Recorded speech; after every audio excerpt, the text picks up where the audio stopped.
I'm going to carry on and just show you some effective ways that you can stretch your quads to help lengthen your leg in the saddle and stop a lot of this sort of quad tightness which comes up into the hip flexors and again stops you from lengthening your leg effectively and also has the habit of pulling you forward.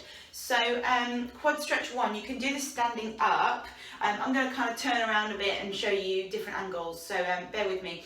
Now, I talked in the last video about the concept of resistance. So we always resist everything when we do the stretches because resistance is safe. Resistance allows you to contract a muscle and at the same time stretch and lengthen it to a safe length. Whereas you see loads of people just stretching, they're applying no resistance at all, just kind of in the case of what I'm going to show you. Pulling a leg perhaps and stretching the quad this way by just pulling a leg up towards the bum.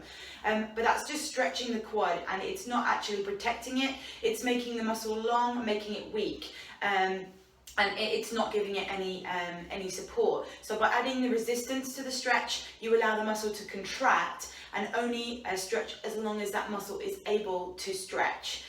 Rather than just making it weak. So we build strength in the muscles and then we build length at the same time, and that allows the muscle to contract effectively and lengthen effectively, and that means that you can perform at optimum levels because your muscles are effective movers. So the concept is amazing. We always resist and you'll feel the difference in this one. And to do that, first of all, I'm going to get you all to just lift up your leg and just try the traditional stretch where you hold the wall if you feel like you need to balance, where you just pull up the leg towards your bottom, and you will feel a stretch, you will feel something going on there, but especially for us because we're all quad dominant, but you won't feel it as much as the next one I'm going to show you. So same thing, I'm going to turn to the side so you can kind of see what's going on here.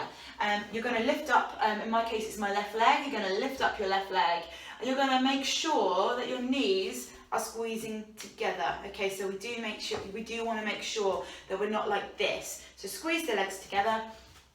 And then from here, you're going to kick this back foot down. Now, if you're a cramper, take the top of your ankle and flex your foot, okay? So that will stop your calf from cramping. Otherwise, you can hold your foot and point the toe. Knees are together. What I want you to do is you're going to push your hips forward. So feel like you're squeezing your bottom, crunching your abs. So you're going to push your hips forwards and keep your knees squeezing together. Kick your foot down into your arm, and at the same time I want you to pull up with your hand towards your bottom. So you're going to get much more of a stretch down the quad. This is a resistance stretch. It feels like much more of a pull and maybe a little bit of a kind of burn sort of feeling if you start to get tired. Now we don't hold this, we move it. So you're going to try and lengthen the foot by you're going to pull up with your hand at the same time as you push the foot down. And then you're slowly going to pull up again. So it's a tiny movement, but we're kind of water pumping the leg away, pulling it up.